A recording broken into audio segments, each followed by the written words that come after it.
Magandang tanghali po, oras na para sa maiinit na balita. Mainit na balita, ipinasa na ng Department of Health sa Independent Commission for Infrastructure ang mga report na may kaugnayan sa investigasyon nila sa mga Super Health Center. Mismo si Health Secretary Ted Herbosa ang nagtungo sa tanggapan ng ICI ngayong umaga. Sa isang press conference, sinabi ni Herbosa na may mga suhestyon ng ICI para sa kanilang investigasyon.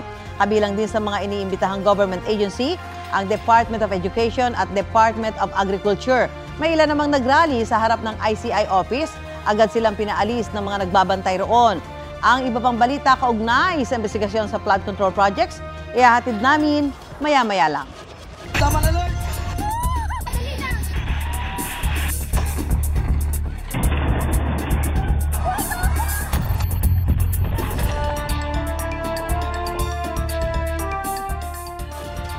Muling niyanig ng malakas na lindol ang Mindanao kaninang umaga.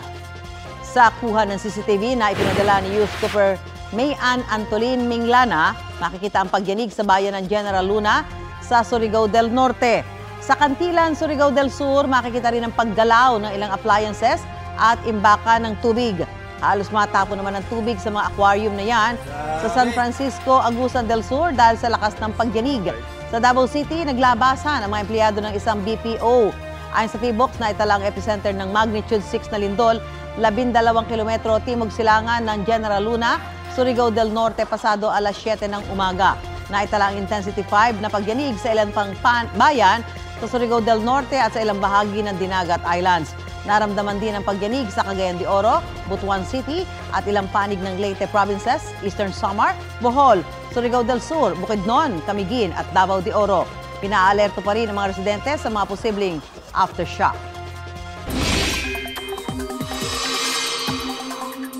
Ramdam ang masamang panahon sa ilang lugar sa Mindanao dahil sa localized thunderstorms.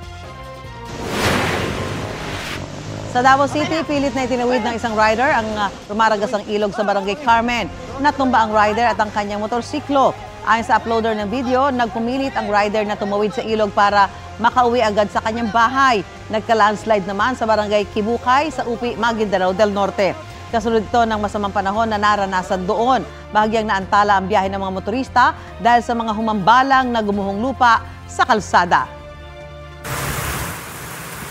Ramdam naman ang malakas na ulan sa ilang bahagi ng Daet, Camarines Norte. Nakamonitor na ang MDRRMO para sa posibleng pagbaha sa low-lying areas. Ang ulan doon ay dulot naman ng easterlies ayon sa Pag-asa. Naghahanda na rin ang Kabikulan sa posibleng epekto roon ng Bagyong Ramil. Sinuspindi na ng Philippine Coast Guard ang mga biyahe sa dagat sa Camarines Norte at Catanduanes. Pinagbabawalan na rin ang pagpalaot ng mga mangingisda. Sa ngayon ay ang trough o buntot ng Bagyong Ramil ang nagpapaulan sa natitirang bahagi ng Bicol Region. May bagong bagyo na naman tayo ngayong Oktubre, ang Tropical Depression Ramil. Namataan niya ng Pag-asa, 800 kilometers, silangan ng southeastern Luzon. Taglay nito ang lakas ng hangin na aabot sa 55 kilometers per hour. Base sa pinakahuling datos ng Pag-asa, posibleng dumaan ng Bagyong Ramil malapit sa Catanduanes umaga o hapon bukas. Maaari itong maglandfall sa Aurora o kaya sa Quezon Province sa darating na linggo, bandang umaga o hapon. Posible ring lumakas pa ang Bagyong Ramil bilang tropical storm o kaya severe tropical storm bago ito tumama sa lupa. Tatawirin ng Bagyong Ramil ang northern Luzon sa araw ng linggo. Posibleng daanan nito ang Quirino, Isabela, Nueva Vizcaya, Ifugao, Mountain Province, Abra, Kalinga at Ilocos Provinces. Mga kapuso, may tinatawag na area of uncertainty ang forecast sa galaw ng bagyo. Ibig sabihin, ang konting pagbabago sa direksyon ng bagyo ay maaaring magpabago sa listahan ng mga lugar na pwede nitong daanan. Kaya naman, ang mga kalapit lugar ng mga nabanggit na probinsya na posibleng daanan ng Bagyong Ramil ay dapat ding maghanda sa hagupit ng bagyo. Sa ngayon, ilang bahagi ng Bicol Region at Eastern Visayas ang isinailalim sa Wind Signal number 1. Tumutok lang dito sa Balitang Hali para sa bagong listahan ng mga lugar na may babala ng bagyo. Sa ngayon, apektado ng trough o buntot ng Bagyong Ramil ang Catanduanes, Albay, Sorsogon, Northern Samar at Eastern Samar. Easterlies pa rin ang magbibigay ng mainit at maalinsangang panahon dito sa Metro Manila, Central Luzon at sa ilang pampanig ng Southern Luzon at Visayas. Apektado namang muli ng northeasterly wind flow ang Batanes at Bubuyan Islands. Mas makaaasa sa maayos na panahon ang Mindanao pero posible pa rin ang mga local thunderstorm.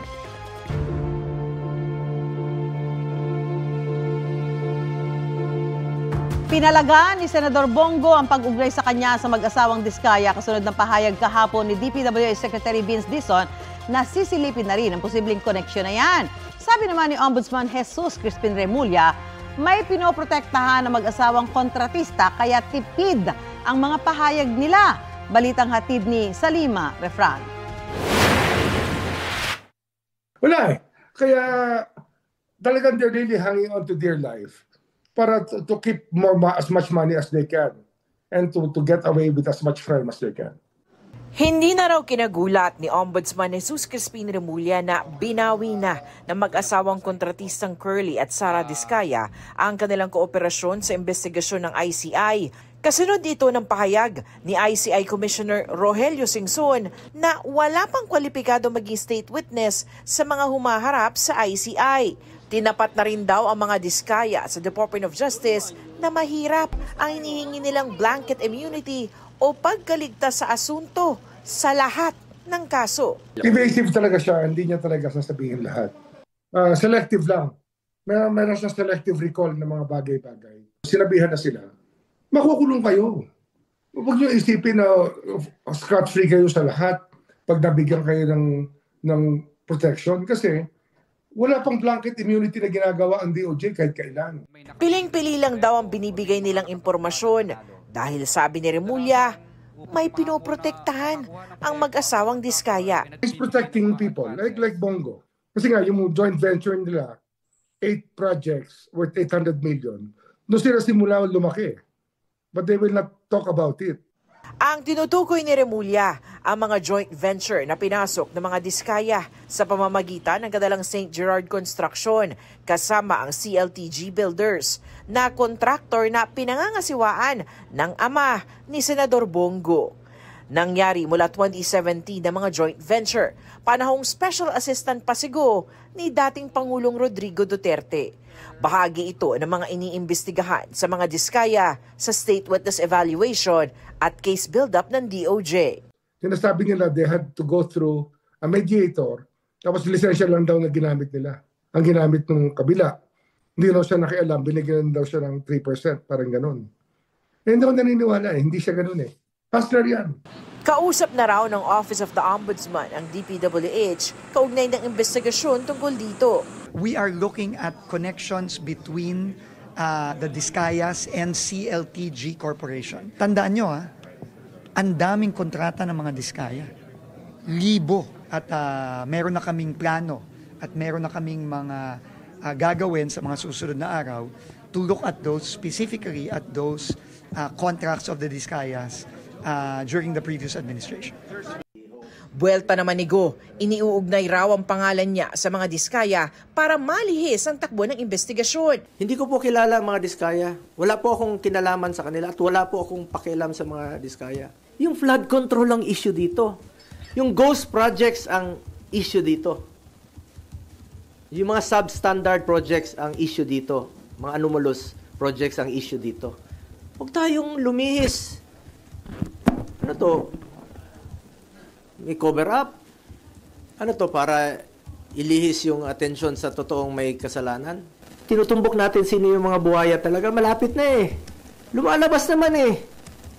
Yun ang hanapin ninyo, panagutin nyo. Ayon kay Go, siya mismo ang nag-ungkat tungkol sa joint venture ng mga Diskaya at ng CLTG Builders sa pagdinig ng Senate Blue Ribbon Committee noong Setyembre. Wala rin daw alam si Go sa mga pinasok na kontrata ng kumpanya ng ama na 2019 pa ay tumigil na umano sa pangungontrata at tinapos na lang ang obligasyon hanggang 2022. Since 2001, Mayor pa si Mayor Duterte, hindi po ako nag-influenza, never po ako nag-influence, never ko po ginagamit ang aking posisyon. Kaya sinabi ko, nakialam ba ako para bigyan ng pabor ang aking kamag-anak? Hindi. Nakinabang ba ako dito? Hindi rin po. Because I observe delikadesa. Kung sakaling ipatawag daw siya ng ICI, handa naman daw si Go. Kung kakailanganin, iimbitahan daw ng ICI si Go. Tingin pa ni Remulla, may iba pang pinoprotektahan ng mga Diskaya bukod kay Go. Meron pa. Meron pa. Sino pa po? Mark Villar. Cynthia Villar. It's a possibility lang. Mula 2016 hanggang 2021, sa ilalim ng Administrasyong Duterte, naging DPWH Secretary si ngayon Senador Mark Villar. Ang Secretary si Mark, doon sila lumaki, doon sila nakakuha ng napakaraming project. Hindi pwede hindi alam ni Mark yan. Sir, si Ma'am Cynthia Villar, bakit po nakikita niyong may connection rin sila with the Discayas? Wala ako pa akong direct evidence dyan. Pero yung stay kasi ni Mark, and knowing that these Discayas became very big during that time, they sought favor with these people. Gusto nila in sila. Hindi naman sila magiging in kundi sila gagawa ng extra effort. Sinisilip na rin daw ng Ombudsman ang mga proyektong napunta sa kapatid ng dating senador na si Bong Revilla. Kapatid niya kasi yung contractor nila. Kapatid niya si Princess Revilla, aka Rebecca B. Ocampo, Rebecca Bautista Ocampo. That's Princess Revilla. Siya ang contractor ng lahat ng projects nila. You're talking about Bong, Lani, and the children. Kasama lahat na. Mabigat yan, mabigat. Pero bukod sa mga nabanggit na personalidad, may ilang politiko pa raw na hindi pa lumalabas ang pangalan na posibleng tumanggap din ng mga kickback. May nakuha kaming AMLA document ng isang transaksyon na nag-remit yung top contractor ng pera sa dalawang congressman. Yung isa 75 million, thereabouts. Yung isa 25 million. Sitting congressman ngayon. Active congressman. At hindi pa na papangalanan? Hindi ba? Hindi ba? Pero hindi lang daw ang mga Diskaya ang may pinoprotektahan. Tingin ni Remulla, pati rin daw si dating DPWH Undersecretary Roberto Bernardo, hindi pa ikinakanta ang lahat ng nalalaman. He's protecting some other interests upstairs na meron pa siyang pinoprotektahan. Kasi usag na siya na yung operator ng panahon ni Duterte. Kaya alam niya lahat yan. Pinabulaanan naman ni Remulla ang sinabi ni Vice President Sara Duterte na tanging ang mga nasa Administrasyong Duterte lamang ang iniimbestigahan. Siyempre, yun ang lagi kanilang propaganda. Kasi ayaw nilang maabot sila ng investigation. Maaabot sila, kahit anong gawin nila, maaabot sila . Kasi ang AMLA is there . The Anti-Money Laundering Council keeps records. And it keeps records of everybody. Everybody. Patuloy na kinukuha ng GMA Integrated News ang panig ng mga binanggit ni Remulla. Sanima Refran, nagbabalita para sa GMA Integrated News.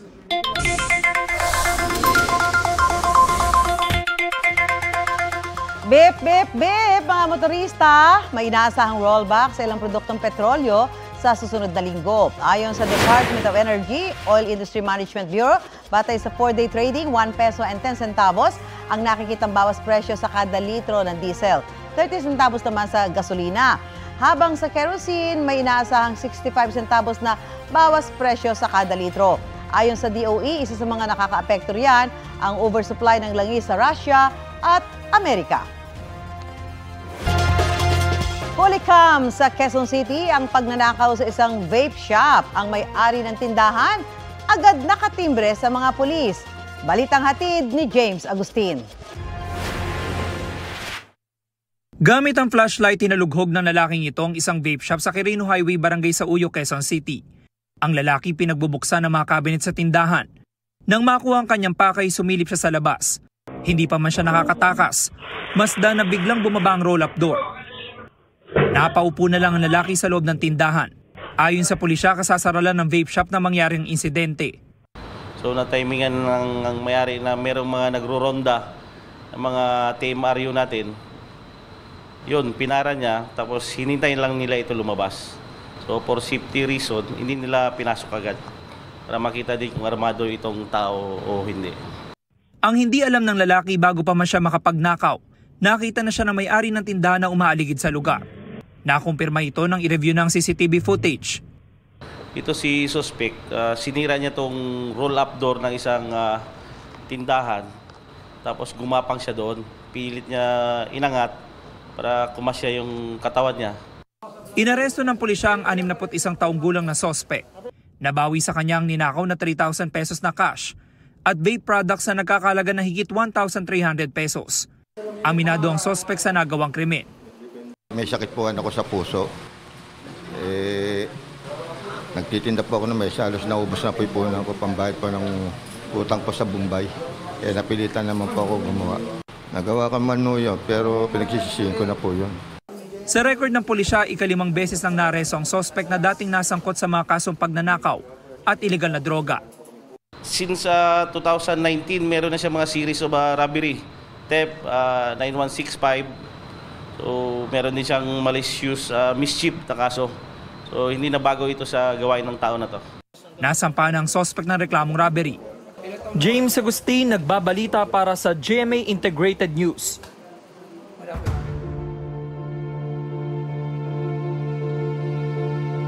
May sources daw si Batangas 1st District Leandro Leviste na may ilang appointee sa DPWH na kung hindi raw contractor ay may koneksyon sa mga contractor. Ang sagot dito ng DPWH, alamin sa balitang hatid ni Tina Panganiban Perez. I am asking Secretary Vince Dizon to disclose any and all of his and his team's connections with current, past, or potential future contractors of DPWH projects. Ito ang panawagan ni Batangas 1st District Representative Leandro Leviste kay Public Works Secretary Vince Dizon. May sources daw siyang nagsabing may appointee si Dizon sa DPWH na contractor umano. I was told it's not just one. So I was told that appointees of Secretary Dizon are contractors. May mga nagsabi rin daw sa kanyang may mga inappoint si Dizon na nanghihingi ng request sa mga contractor. I was also told by another source that another one of Secretary Dizon's appointees has been asking requests from contractors already. So maybe Secretary Dizon can also check with all of his appointees who are the contractors, if any, that they have met since their appointment and what they discussed in those meetings. Nang tanungin kung sino ang sources niya, sagot ni Leviste, mga kapwa raw niya kongresista. Pero inamin niyang wala silang binigay na matibay na pruweba. Sa kalagitnaan ng presscon, nakatanggap ng tawag si Leviste. As I said in the presscon, I really don't know who's the contractor in your team, but if you can ask them and come clean to the public, then that would, I think, be a sign that there's real change now in DPWH. Nang tanungin kung sino ang tumawag sa kanya, sagot ni Leviste, you can derive from my conversation that he is from there, and from DPWH, mataas. Tugon ni Secretary Dizon, aaksyonan niya ang mga inilahad ni Leviste. Hindi ko papalampasin yan kahit anong pa yan. Pero sa pagkakaalam ko, no, dito sa mga undersecretaries, no, na ating inaya, wala sa kanilang kontraktor. Yun ang aking pagkakaalam. Pero ako po mismo, dahil sa report na ito, mag-iimbista na rin ako on my own about this. But I would really appreciate if Congressman Leviste could give me more specifics, if possible, names, no, and circumstances. And believe me, I will act on it. Tina Panganiban Perez, nagbabalita para sa GMA Integrated News. Isiniwala ni Interior Secretary John Vic Remulla na may 500 million pesos na insertion sa intelligence funds ng Philippine National Police para sa fiscal year 2025. Sinabi yan ng kalihim sa Senate Budget Deliberations para sa DILG at iba pang attached agencies nito para sa susunod na taon. Hindi raw nila yun hiningi kaya ibinalik na sa Office of the President. Hindi pinangalanan ni Remulla kung sino ang gumawa ng budget insertion. Pero sabi niya, ito ay ang personalidad na nag-request ng 3,000 containers ng isda. Matatanda ang isiniwalat ni Agriculture Secretary Francisco Chu Laurel Jr. na pinwersa umano sila noon ni resigned Ako Bicol Party List Representative Saldi Co na mag-issue ng permit para makapag-import ng 3,000 containers ng isda. Wala pang komentor yan si Co.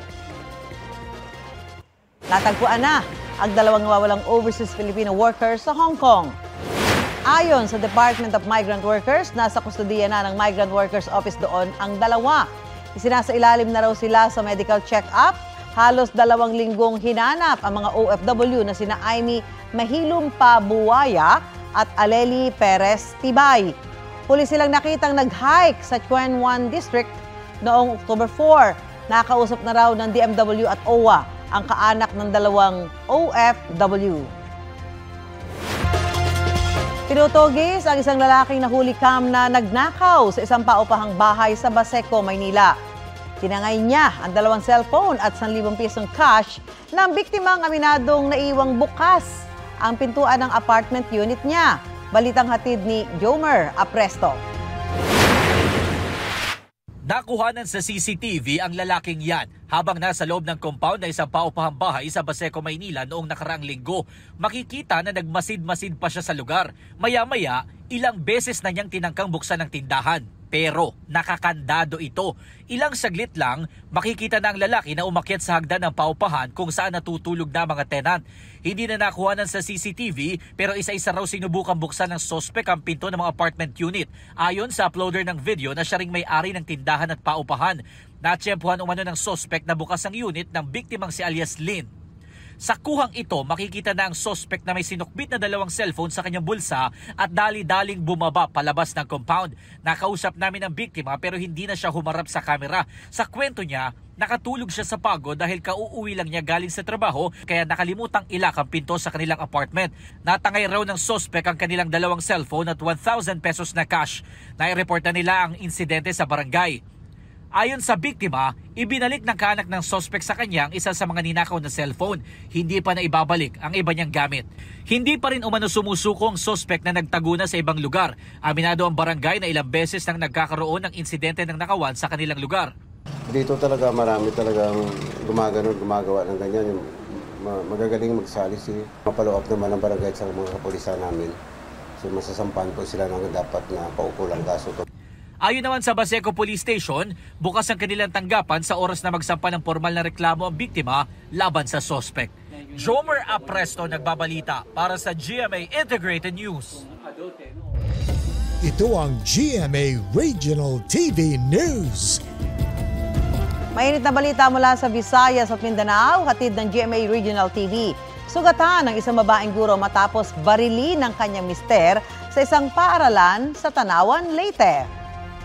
Cecil, ano bang dahilan ng pamamaril na yon, pananakit? Susan, selos ang tinitingnang motibo ng pulisya sa krimen. Batay sa investigasyon, pumasok sa silid-aralan ng sospek at binaril ang guro gamit ang isang caliber 38 na revolver. Tinamaan sa kanang balikat at hita ang biktima na isinugod na sa ospital. Wala namang nadamay na estudyante sa insidente. Naaresto ang sospek matapos rumisponde ang mga pulis. Na-recover din ang baril na ginamit niya. Ayon sa pulisya, mahigit 1 taon nang hiwalay ang mag-asawa pero inaaway pa rin umano ng sospek ang biktima. Ligtas na ang biktima at nagpapagaling sa ospital. Posibleng maharap sa kasong frustrated parricide ang sospek. Sinusubukan pa siyang punan ng pahayag. 17 senior citizen ang sinagip mula sa isang maruming care facility sa Maramag, Bukidnon. Papag na kahoy na may katabing inidoro, maduming palikuran at mabahong amoy. Yan ang bumungad sa mga tauhan ng Department of Social Welfare and Development Region 10 sa kanilang operasyon sa nasabing pasilidad. Agad naglabas ng suspension order ang DSWD laban sa care facility. Batay rin sa kanilang investigasyon, hindi rehistrado sa SEC at sa DSWD ang pasilidad. Wala rin umanong mga social worker at medical personnel ang pasilidad, kaya hindi dapat yun tumatanggap ng kliyente. Sa kabila niyan, naniningil daw ng bayad ang pasilidad sa mga kaanak ng mga naka-admit doon. Tumatanggap din umano sila ng donasyon. Nasa kustudiya na ng DSWD ang 15 senior citizens habang ang 2 ay kinuha ng kanilang kaanak. Sinusubukan pang kuhanan ng pahayag ang may-ari ng nasabing pasilidad.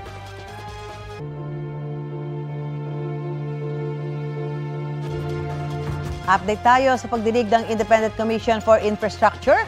May ulat on the spot si Joseph Morong. Joseph?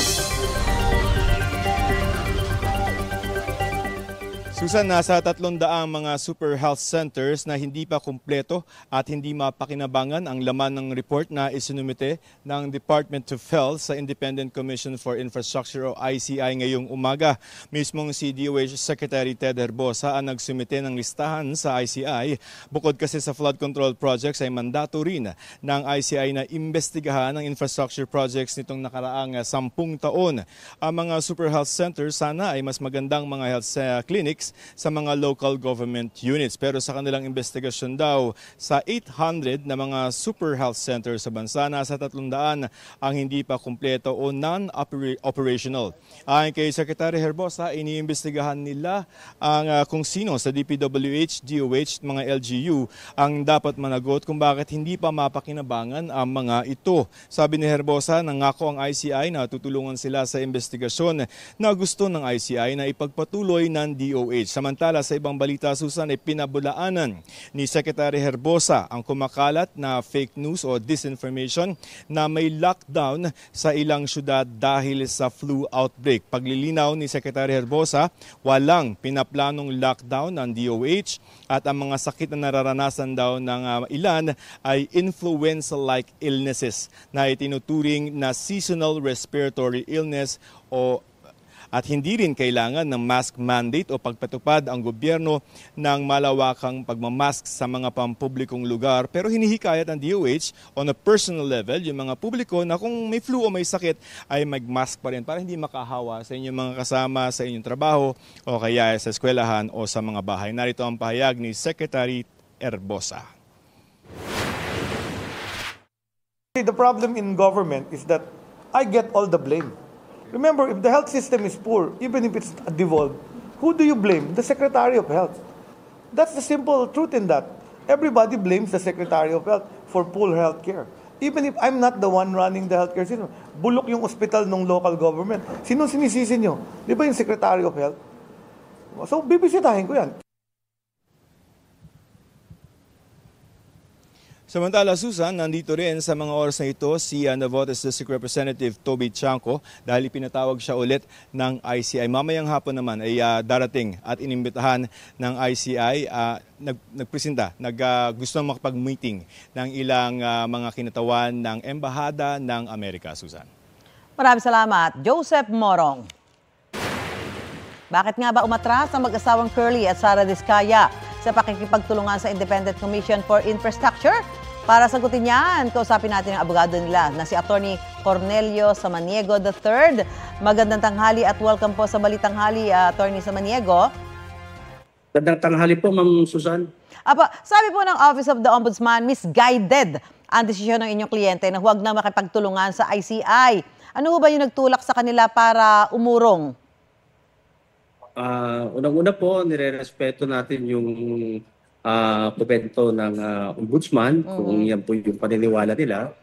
Actually, ang nagtulak po sa kliyente namin para hindi na makipag-cooperate sa ICI ay dahil po sa isang interview ng membro ng ICI na isang commissioner at dahil din po sa interview ng OIC or acting SOJ ng DOJ po. Ano po ba yung naging takbo ng interview na naging dahilan ng desisyon ng mag-asawa na huwag na makipagtulungan? Ang spouses Diskaya po ay willing na makipagtulungan. Subalit sa napanood at narinig ni Ma'am Sara Diskaya about sa isang commissioner na sila daw ay hindi sila ang pinaka-least guilty na witness ay hindi po katangkat-tangkap po sa kliyente namin yon. Ganon din po yung press con ng ating puting OIC ng Secretary of Justice, no, na with or without daw yung testimonya ng spouses Diskaya ay makakapag-file sila ng kaso laban sa mga opisyal na kasangkot sa anumanyang flood control projects po. Opo, Attorney, ano naman ho yung masasabi niyo sa pahayag ni Ombudsman Remulla na may mga pinoprotektahan daw ang inyong mga kliyente?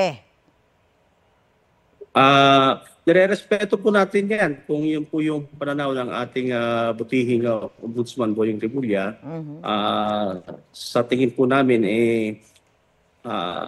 opinion niya yun. Nire-respeto po namin. Apo. At attorney, sabit din ho ng DOJ at Ombudsman, selective at walang tell-all affidavit ang mga kliyente nyo. At sabi nyo rin ho dati, may malaking tao na hindi pa napapangalanan na nasa affidavit ng kliyente nyo. May kinalaman po ba itong malaking tao kung bakit hindi pa sinasabi ng kliyente nyo ang lahat?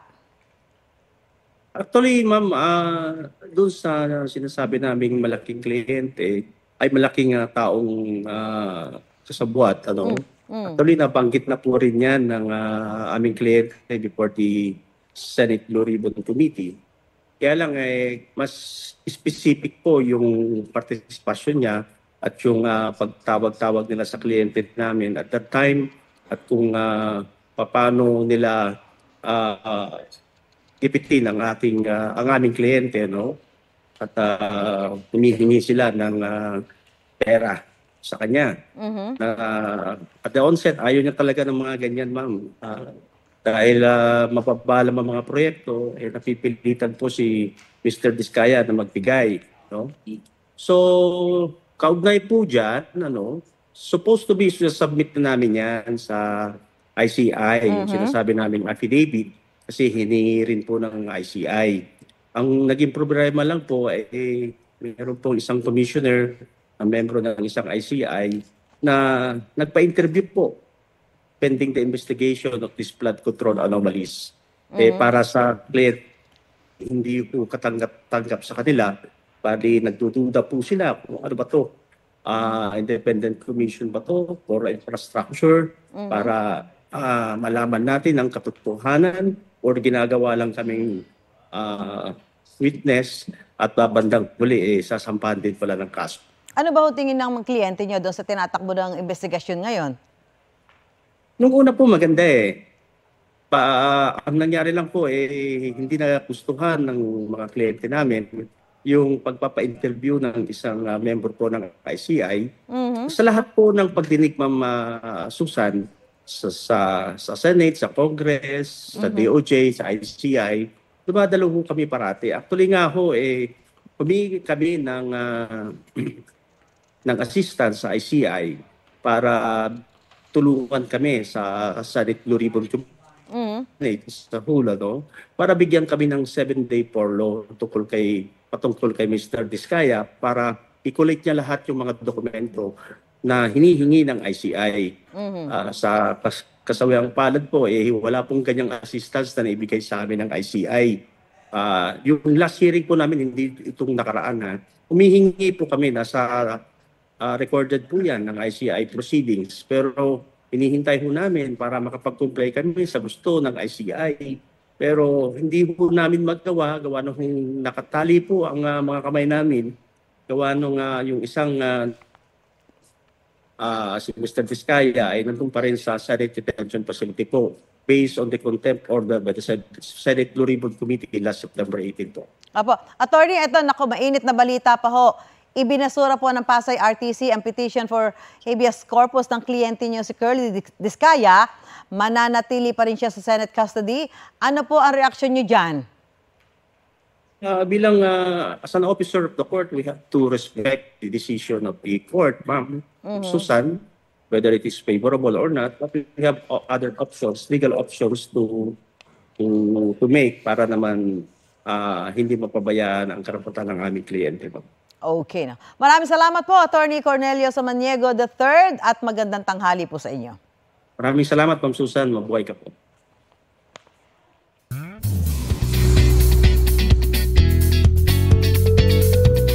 Happy Friday, mga mare at pare! Reunited sina Sparkle Stars Rita Daniela, Royce Cabrera at Green Bones Director Zig Dulay sa bagong episode ng Magpakailanman Bukas. Basta ikaw lang yung kasama ko, magiging okay ako. Talo sa sugali, yung puhunan natin ay pusto ko lang. Makakasama nila Rita at Roy si veteran actress Glidel Mercado. Matatandaan na nagkasama sina Rita, Royce at Zig sa GMA Prime series na Widow's War. Isinere ni Rita or ni Direk Zig na excited siya habang ginagawa ang episode. Sabi ni Rita, tumatalakay ang episode tungkol sa mental health. This is very actually sensitive but also brave enough para po tahakin to ng magpakailanman. Madadali rin po ang inyong mga puso dito. May ibinahagi rin si Rita sa estado ng kanyang love life at relasyon kay basketball player turned sparkle actor na si Maclod Guadagna. Dito naman sa Dagupan, Pangasinan, may nasawiring 1 taong gulang na babae sa sunog na sumiklab sa kanilang bahay. Ayon sa lolo ng biktima, na-trap sa kwartong nasusunog ang biktima at nanay niyang buntis. Bumalik ang lola para hilahin palabas ang anak at apo. Pumanaw ang bata sa ospital dahil sa tindi ng mga tinamong paso sa katawan. Nagpapagaling naman ang kanyang nanay na may 3rd-degree burn. Batay sa investigasyon, pumutok ang ceiling fan sa kwarto. Malapit daw yon sa mga damit at tela kaya nagsimula ang apoy. Nasunog naman ang bahagi ng isang palengke sa Jones, Isabela. Damay ang isang grocery store at tindahan ng feeds. Batay sa investigasyon ng Bureau of Fire Protection, nagkaroon ng short circuit dahil sa faulty wiring na naging sanhi ng apoy. Tinatayang halos 2 milyong pisong halaga ng ari-arian ang napinsala. Wala namang naitalang nasugatan.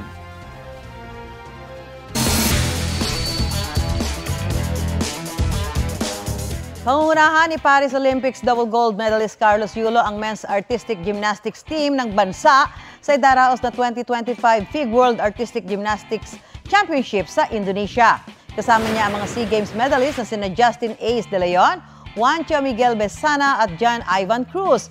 Bilang paghahanda sa men's qualifying round sa darating na linggo, magpapatuloy ang training ng national team. Sa nasabi ring gymnastics championships, sasabak din ang kapatid ni Yulo na si Eliza Yulo. Kasama ng nakababatang Yulo sina Alea Finnegan, Emma Malabuyo at Hailey Garcia. Pasyalang Malaparaiso ang ganda pero may nakakabusog na food trip at panalong activities. Alamin yan kung saan sa biyahe ni Drew. Sino ba namang aayaw sa mga sorpresa? Yung tipong gugulatin ka na, mula sa mga sing-sing, necklace, at gamit-gamit talaga iba-ibang kulay. So that's very, very creative. Wow! Gusto maging cowboy for a day? Game! Howdy, partner! Let's get it on! Ito iba rin dahil, alam mo, nasa ilog ka. Dahil nga sa height, yun yung naging advantage ng mga kabayo. Alam niyo ba, Bieros, ang isang itlog ng ostrich katumbas ng 24 pieces na itlog ng manok? At sa sobrang tibay nito, kaya rin daw akong buhatin. What? Konti lang naman kinain ko, no? Pero...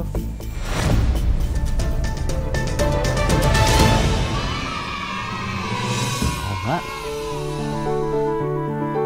Ba? Ang tigas nito. Tigas ng ulo ko din. Grabe.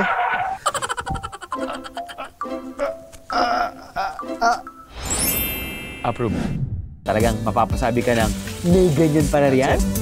Ang lahat ng yan para pasayahin tayong mga biyahero. Kagaya na lang sa Cagayan de Oro.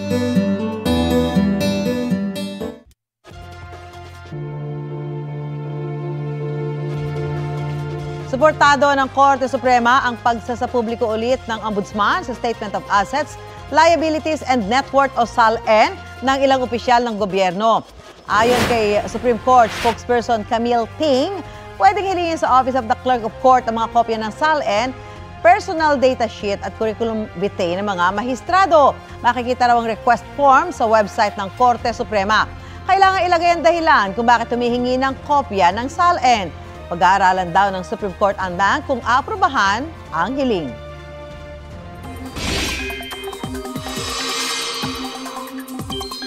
Weather update tayo sa Bagyong Ramil na inaasahang mag-landfall ngayong weekend. Kausapin natin si Pag-asa weather specialist Lian Loreto. Magandang umaga at welcome sa Balitang Hali, Lian.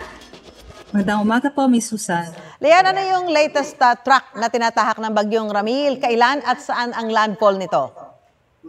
Sa ngayon nga po, itong si Bagyong Ramil ay nasa may Philippine Sea pa na nasa layong 760 kilometers sa silangan ng Vira, Catanduanes. At ngayon nakikita natin, posible pa rin po ito mag-intensify bilang isang tropical storm category habang binabaybay po ang Philippine Sea. Sa ngayon, mag-westward po yung movement nitong si Bagyong Ramil at pagsapit naman po ng 24 oras, posible nga po ay mag-close approach po ito dito sa may Bicol region. Nakikita nga po natin, posible na po itong mag-landfall sa may Catanduanes bukas po ng hapon at pagkatapos po nun ay mag-west-northwestward naman po patungo dito sa may Aurora o Quezon. So may second landfall pa rin po ito by that time. At nakikita natin magpapatuloy po ito at tatahakin o tatawid dito sa may Luzon landmass at lalabas naman po ng ating Luzon landmass by Sunday. Makikita natin by Monday naman, lalabas naman po ito ng ating Philippine Area of Responsibility.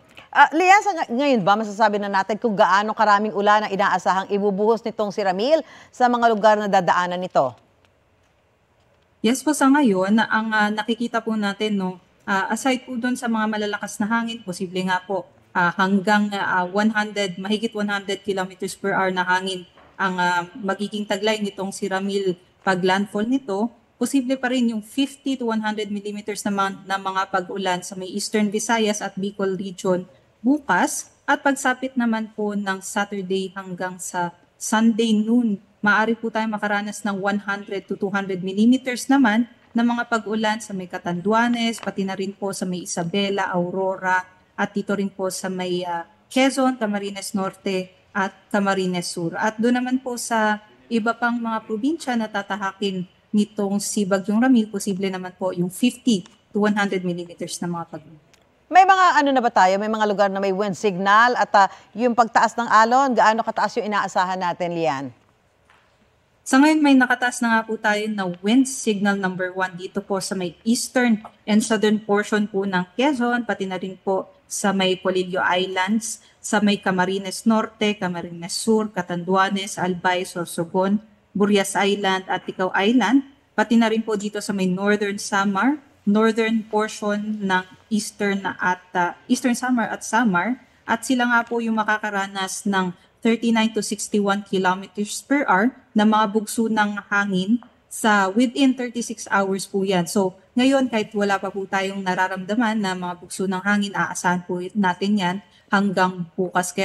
Para po sa ating mga kababayan, sana po makapaghanda po tayo sa mga banta nitong si Bagyong Ramil. Dito sa Metro Manila, ano yung aasahan nating lagay ng panahon ngayong weekend, Lian?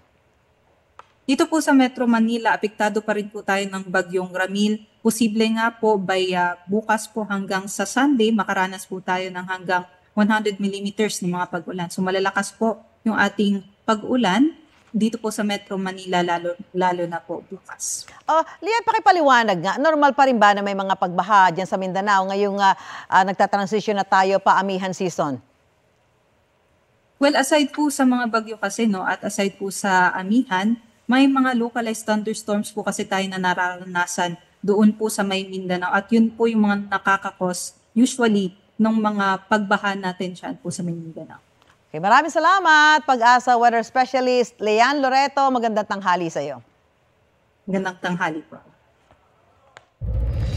Ito ang GMA Regional TV News. Sumalpok sa poste ng kuryente ang isang delivery van sa San Jose del Monte, Bulacan. Batay sa investigasyon, iniwasan ng truck ang sinusundang motorsiklo nang biglang sumemplang. Nagtamo ng mga galo sa katawan ang driver ng truck, pati na ang dalawang magkaangkas sa motorsiklo na nasa maayos ng kalagayan. Tumanggi magbigay ng pahayag ang driver ng truck, wala ring pahayag ang dalawang sakay ng motorsiklo.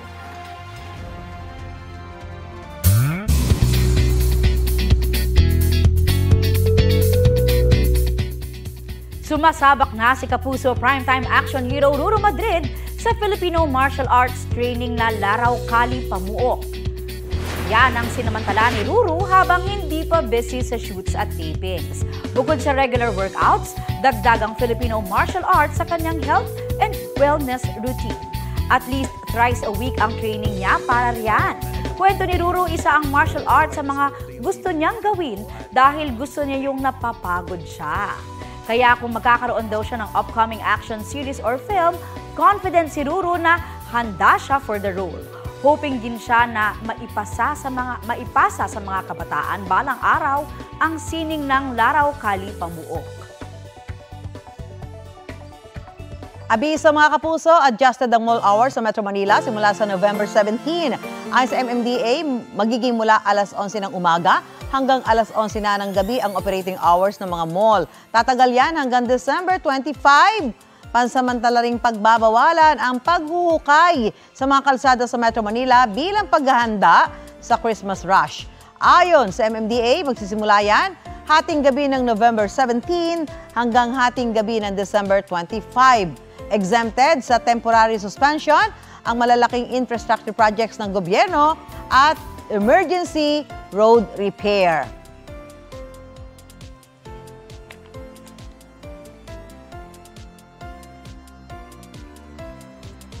"69 days na lang mga kapuso, Pasko na! Opisyal nang binuksan ang Noel Bazaar 2025 sa Philinvested sa Alabang, Muntinlupa. Present sa kick-off program si GMA Kapuso Foundation Executive Vice President and Chief Operating Officer Ricky Escudero Katibog. Spotted din ang Noel Bazaar Ambassadors at Sparkle Stars na sina Sky Chua at AZ Martinez. Espesyal raw ang Noel Bazaar ngayong taon dahil ito na ang ika-25 taon nito. Samot-saring damit, sapatos at iba pang items ang mabibili sa Noel Bazaar. Mayroong outdoor food bazaar naman sa mga gustong mag-food trip. May booth din dito ang GMA Kapuso Foundation para sa mga gustong mag-donate ng school supplies. 11 a.m. hanggang 9 p.m. bukas ang Noel Bazaar na tatagal hanggang October 19 sa Philinvested. Abangan din ang iba pang venues ng bazaar soon. Punta na kayo dyan. Yes, Ate Sue, may ticket ka na. Oo, siyempre. Marami kayong mabibili dyan. Yes. Samantala, ito po ang Balitang Hali. Bahagi kami ng mas malaking misyon. Sa ngalan ni Connie Season, ako po si Susan Enriquez. Kasama niyo rin po ako, Aubrey Carampel. Para sa mas malawak na paglilingkod sa bayan, mula sa GMA Integrated News, ang News Authority ng Filipino.